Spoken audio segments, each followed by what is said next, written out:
Hi guys, ito magsishare naman tayo ng collection ko na napakatanda na.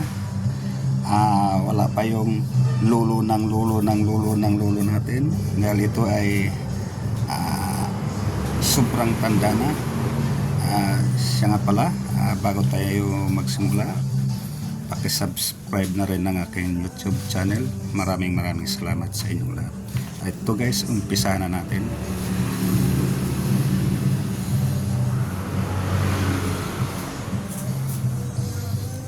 Ito guys, Morian Queens.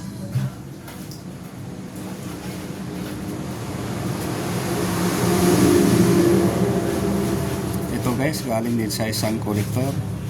Ay sabi ng nabilihan ko dito.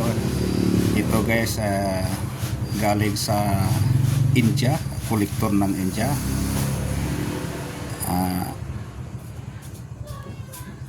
At saka sinabi na ito ay 2,200 years na ang nakalipas, kaya matanda na talaga ito. Ito yung tinatawag na Morian Empire Queens. Morian Empire Queens.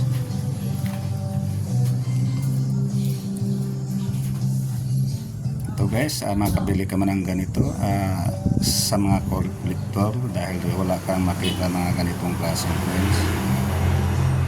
Sa likod niya guys, plain lang siya. May mga sulat.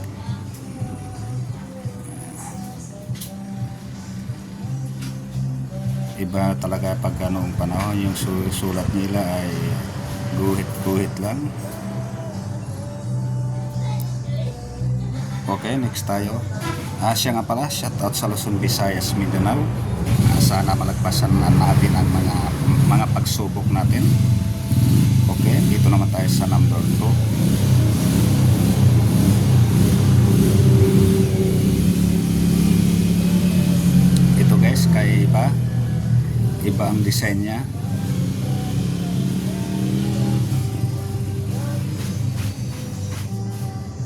Mga ganitong klaseng coins guys, nahuhukay daw ito sa likod niya. Plain ito guys,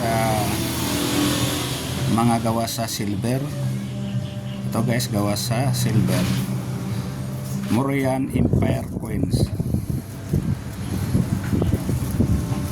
Ang sabi ng kinuhanan ko dito, nasa 2,200 years na yung mga ito. Ito guys, ang pinagkuhanan ko ito ay galing din sa India. Nagtrabaho siya sa India, kaya siya ay isang, pag-alam ng isang kolektor, halos lahat ng kolektor magkakaibigan, kaya bigayan. Kaya ito ang nabili niya. Ngayon bininta niya rin sa akin dahil sa wala nga akong ganito.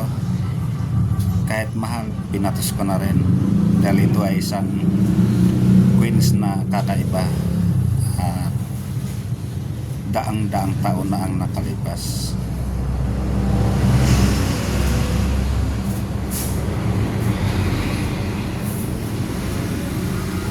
Ito guys, gawa sa silver. Mga ganitong mga pira na sinaunang pira, mga ganito parang tinatabas lang nila. Yung sulat naman nila is guhit lang. Talagang kakaiba siya. Ito yung tinatawag nila na Morian Empire Queens. Siya nga pala, salamat sa nagbinta sa akin ng ganitong klaseng queens. Dahil kung hindi siya nagbinta, hindi ako magkakaroon ng ganitong klaseng queens. Okay, maraming salamat sa inyong panonood. Sana hindi kayo magsasawa sa panonood ng video ko. Maraming salamat.